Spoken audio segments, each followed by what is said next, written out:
He always replied first. He stayed late at work, never asked for credit, and picked up extra shifts even when he was exhausted. He answered texts in seconds. He gave people rides, lent money, offered advice.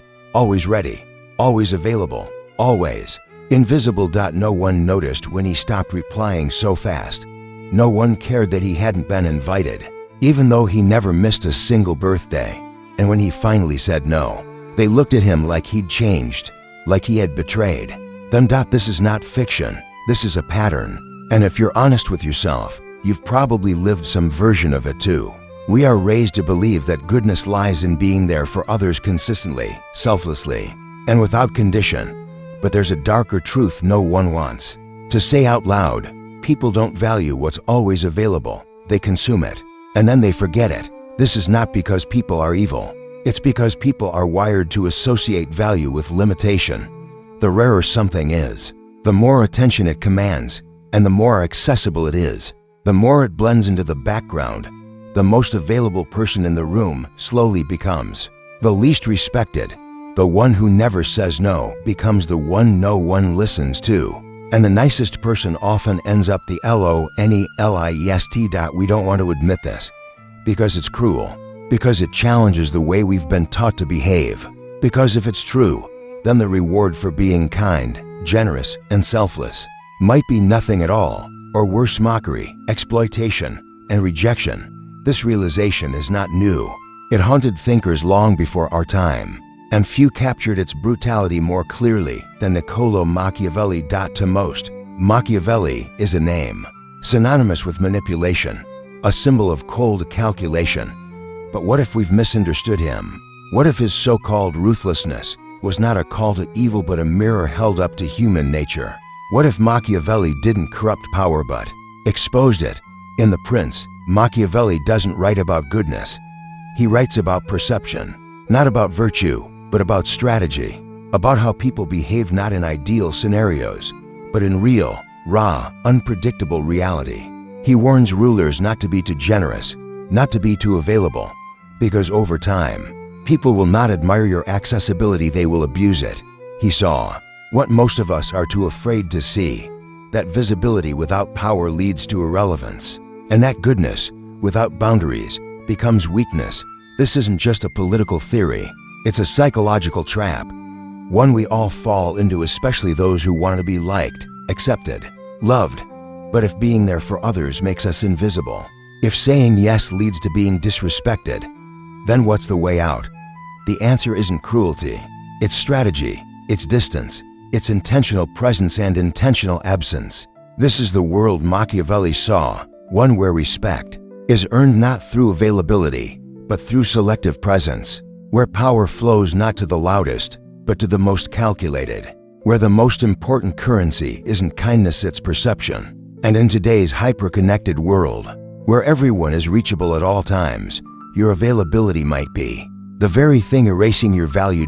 This is not an easy truth, but it is a necessary one, because until we understand it, we'll keep giving ourselves away for free in a world that only values what it can't easily have. So the question becomes, what if being too available actually makes you worthless? And more importantly, what are you willing to do about it? Let's take a journey into the mind of the man who dared to say what we're all too afraid to admit. Not to become ruthless, but to become respected. Not to lose our humanity, but to finally reclaim our power. We begin with Machiavelli. To understand the brutal truth about availability and worth, we must travel back 5 centuries to Renaissance Italy, a world where betrayal and bloodshed weren't just common, they were expected, where alliances were temporary, mercy was weakness, and survival required something far more powerful than goodness. It required understanding human nature at its most raw. This was the world of Niccolò Machiavelli, not the cartoonish villain popular culture turned him into, not a sociopath nor a sadist, but a man who observed the world without the rose-tinted lens of morality. He didn't imagine what people should be.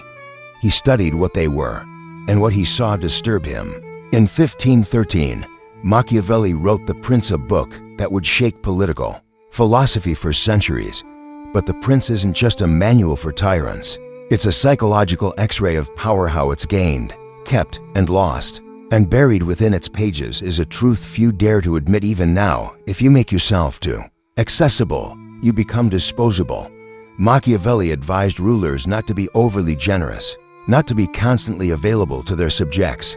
He warned that affection is fleeting, but fear, or at least awe, tends to last. In his eyes, too much visibility destroys mystique, too much kindness erodes authority, and too much familiarity invites contempt. He wasn't being cynical, he was being accurate.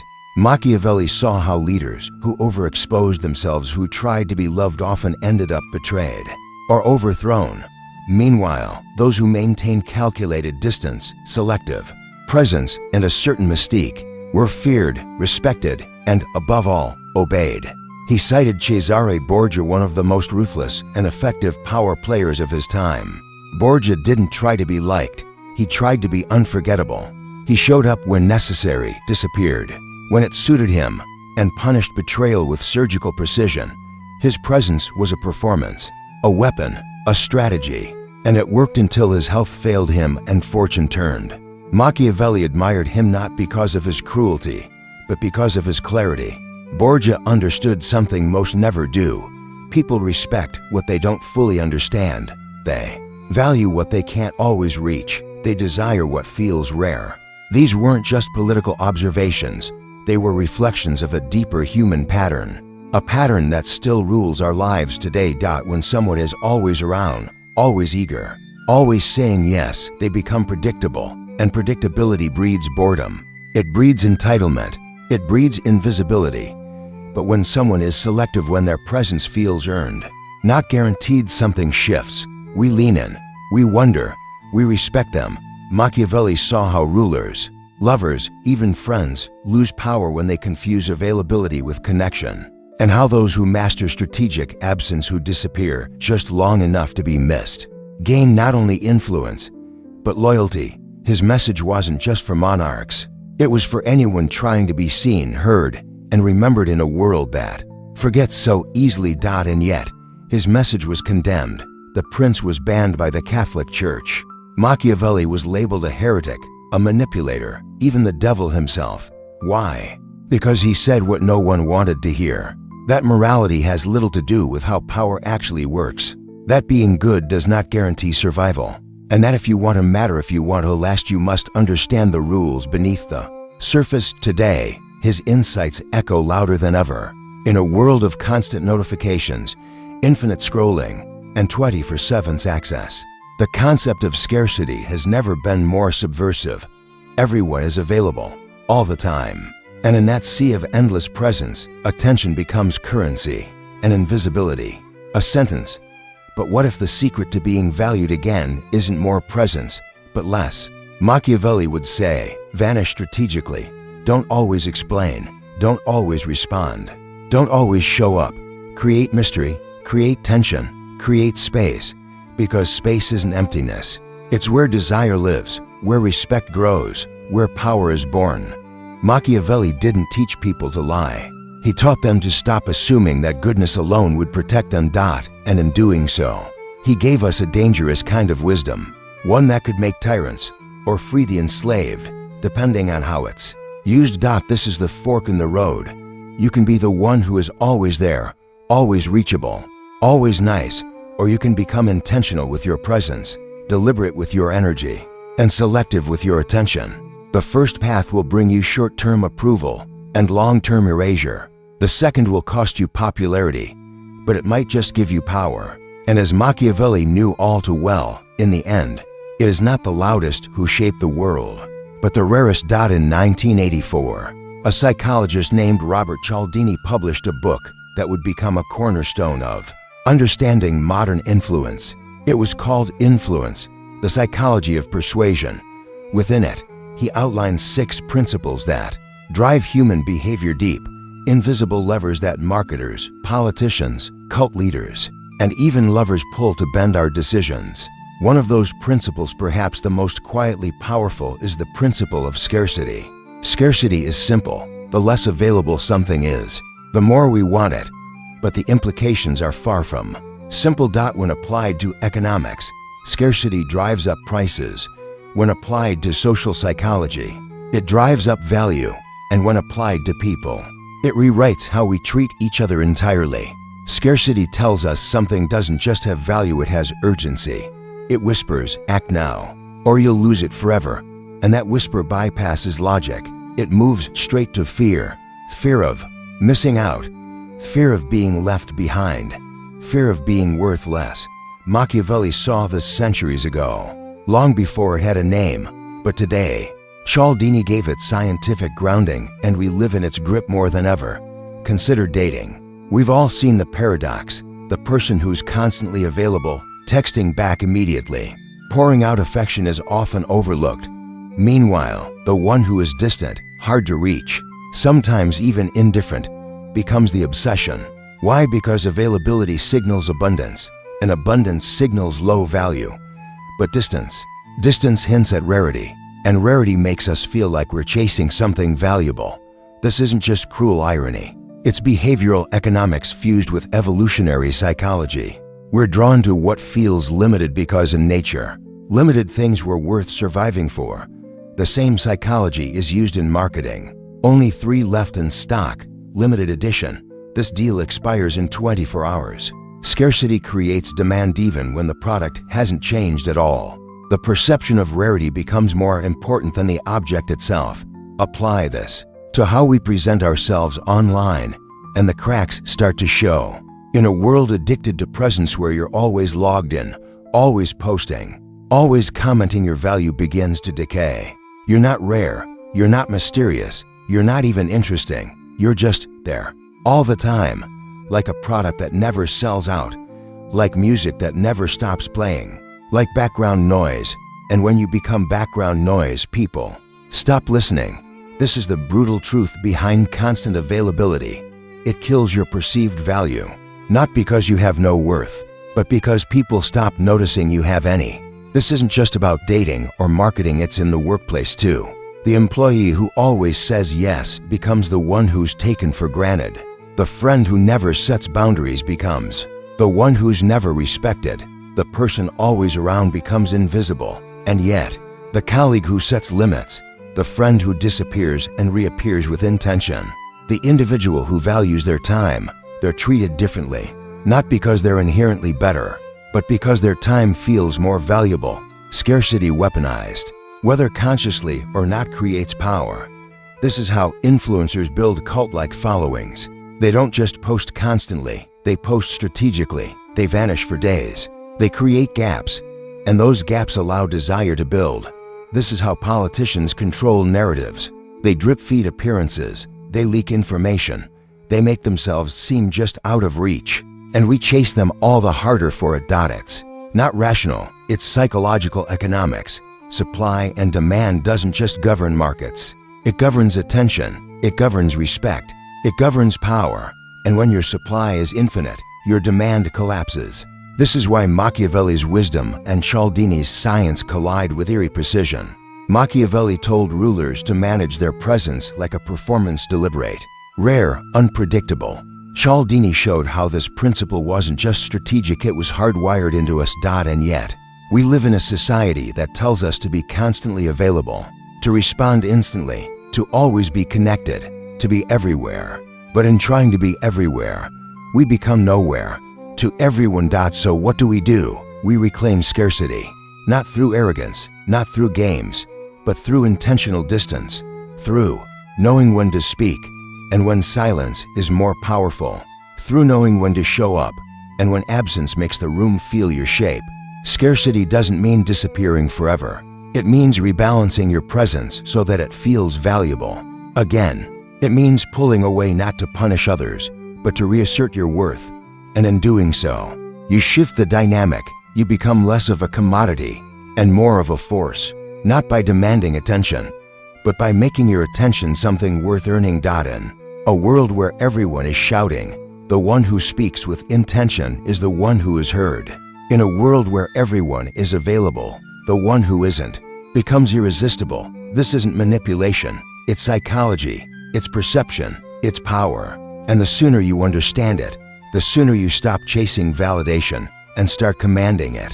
There's a silent game being played beneath every conversation, every handshake, every smile. It's a game of leverage. Some play it without knowing, others play it with precision, and some play it to feed. In every social setting, from family dinners to boardrooms, from relationships to online interactions, there exist predators, not always violent, not always obvious, but they move through society like shadowy tacticians scanning for a particular scent. Availability. To a social predator, your constant presence is not generosity, it's opportunity. Your kindness is not noble, it's exploitable. And your lack of boundaries isn't seen as openness, it's seen as surrender. This is the dark irony of being too nice, too present, too eager to please. It doesn't earn you loyalty, it marks you as prey. Psychologist Carl Jung called this the shadow, the hidden part of the self we repress, the insecurities we bury, the anger we deny, the fear we pretend isn't there. When we don't integrate our shadow, it leaks out in destructive ways. And perhaps one of the most tragic ways it leaks is through excessive niceness. Not kindness. Niceness. Kindness is strength under control. Niceness is fear in disguise. It's the fear of being disliked, of being abandoned, of saying no and facing confrontation, of being alone. So we overcompensate. We say yes when we mean no. We make ourselves small to avoid conflict. We give, not out of abundance, but out of desperation. And predators smell it like blood in the water. They come in many forms. The narcissistic partner who love bombs, then devalues. The manipulative friend who only calls when they need something. The domineering boss who demands overtime without gratitude. They all function by the same playbook. Identify who won't resist, and then consume. This isn't dramatic. It's psychological strategy. In toxic dynamics, the most dangerous currency is access. The more someone has to you, the less they value it, and the more they take. The more you shrink until you're no longer a person, just a utility. One study on workplace behavior showed that employees who constantly volunteered for extra tasks were more likely to be passed over for promotions, not because they lacked skill but because they lacked mystery. They were seen as tools, not talents. Used, not respected. In relationships, it's the same. Partners who bend over backwards, who tolerate disrespect to avoid arguments, who give more love than they receive often find themselves abandoned, not because they weren't loving, but because their love came without resistance. And without resistance, it feels less like a gift and more like a given. Social predators don't want equals, they want mirrors, reflections of their power. And those who are overly available become easy reflections, pliable, compliant, always there. This is not about becoming cold or heartless. It's about understanding the psychology of power in relations.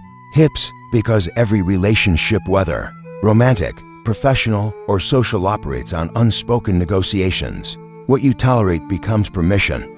What you constantly give becomes expected. And what you never withhold becomes worthless. Think of a time you were too available. When you stayed up late to help someone who never returned the favor. When you constantly initiated conversations with someone who barely replied. When you worked overtime, unpaid, hoping someone would notice. Did they value you more, or did they come to expect it?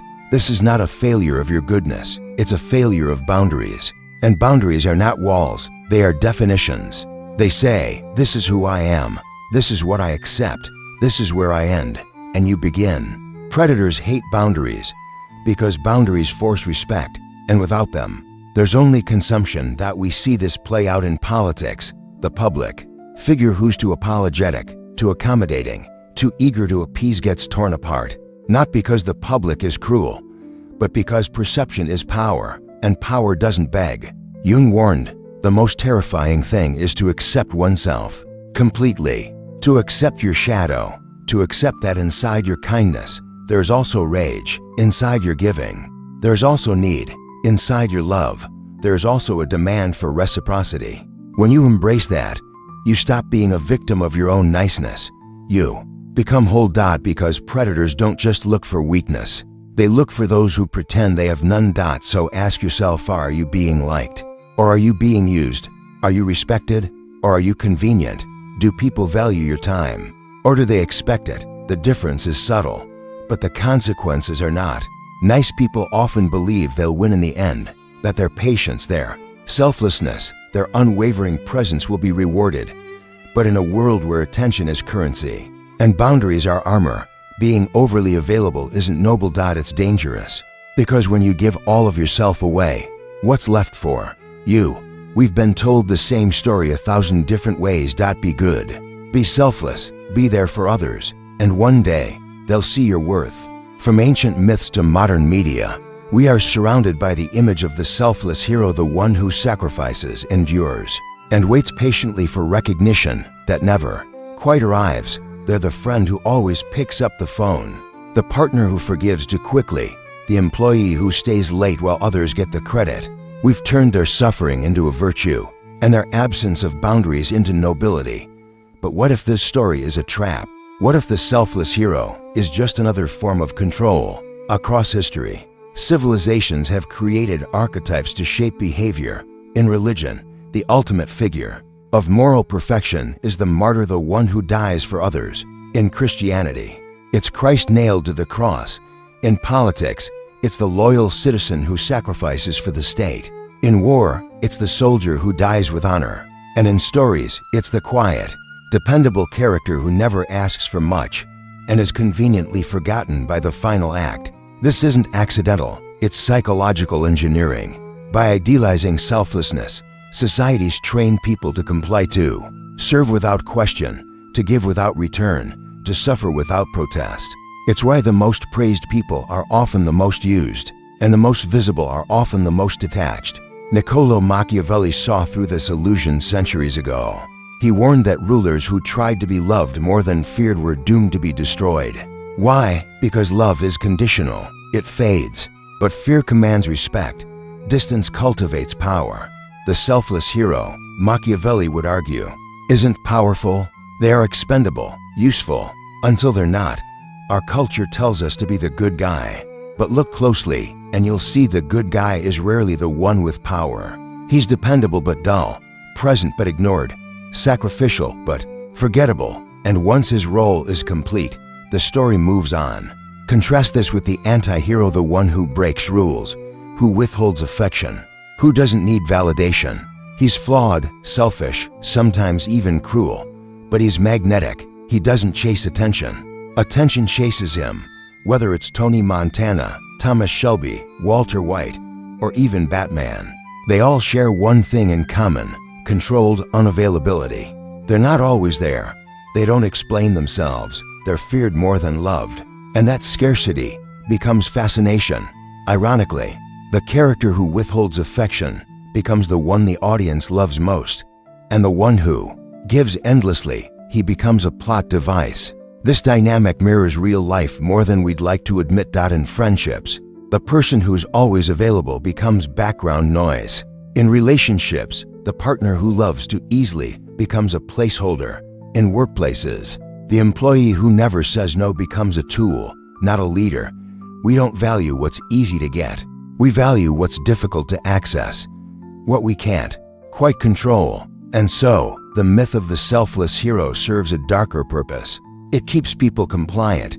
It convinces them that being used is a virtue, that disappearing is noble, that silence is strength. But in reality, this archetype was never built to protect the individual.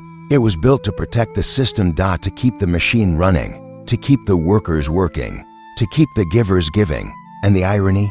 When the selfless hero breaks, when they finally burn out, society doesn't mourn. It replaces them like a knight who served the kingdom, only to die nameless on a battlefield he never questioned. This is why the anti-hero is rising, because people are waking up. They see that the world doesn't reward endless giving. It rewards perception, scarcity, detachment, not because these traits are inherently good, but because they trigger psychological tension. They make people chase, and in a world driven by attention, to be chased is to be valued. So, what does this mean for you? It means that being good isn't enough. Being kind isn't enough. Being selfless isn't enough. You must be seen.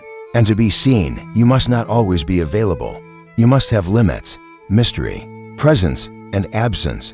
You must understand that your energy is currency.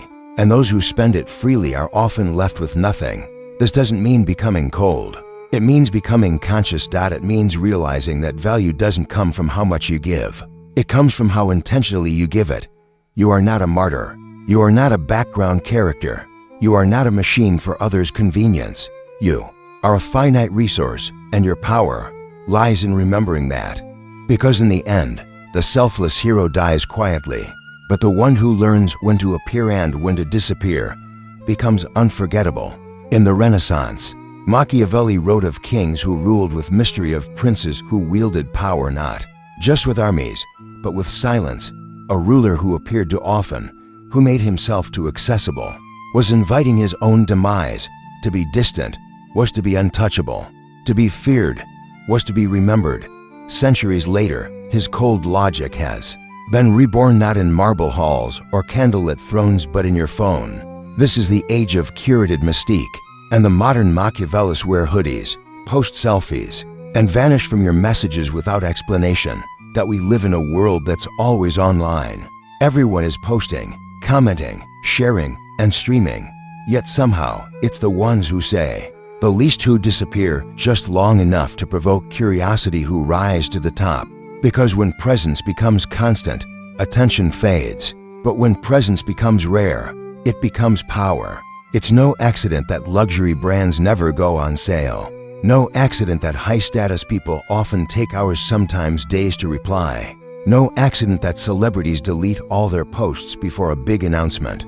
They're playing a game Machiavelli outlined centuries ago, the game of perception. And in this game, mystery wins. Look how social media platforms are structured. They reward visibility, but they punish saturation. The more you post, the more you need to post just to stay relevant. But the less you appear, the more people wonder what you're doing. The mysterious account that never posts, but gains followers anyway. The influencer who deletes everything, only to return with a cinematic launch. The entrepreneur who speaks only in public statements, never tweets, never comments. Their absence becomes their presence, and their silence becomes louder than noise. This isn't limited to the elite. In the dating world, it's called ghosting. But underneath the cruelty lies a psychological truth. People chase what they can't fully have. The one who responds too quickly, who over-communicates, who shows too much too soon becomes forgettable. But the one who vanishes, then returns, unpredictably, lingers in the mind. It's dopamine manipulation, a modern form of psychological scarcity. A digital hot and cold that keeps the brain addicted to possibility. This mirrors a tactic used in elite marketing. Exclusivity isn't just a branding choice, it's psychological warfare. Limited releases, invite-only events, private groups. They manufacture scarcity not because supply is low, but because attention is. If everyone has it, no one wants it. But if only a few can get it, everyone chases it. Luxury watches, high-end tech, members-only clubs, none of them sell products. They sell distance. They sell the idea that you're not like the others. And people pay thousands for that feeling. Even in politics, we see the same strategy. The leaders who dominate the world stage rarely speak to the public unfiltered. They don't tweet their thoughts at 2 a.m. They deliver controlled messages at controlled times. Through controlled channels, they project power by limiting access.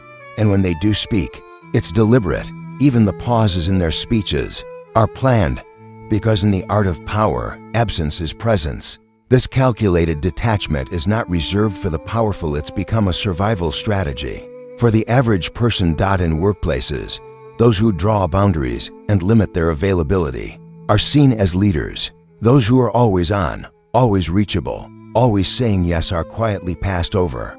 They're too accessible to be respected. In friendships, the one who's always planning, always reaching out, always accommodating often ends up chasing people who don't reciprocate. Because culturally, we've been conditioned to equate scarcity with worth. And here's the disturbing part. This isn't just accidental. It's been engineered.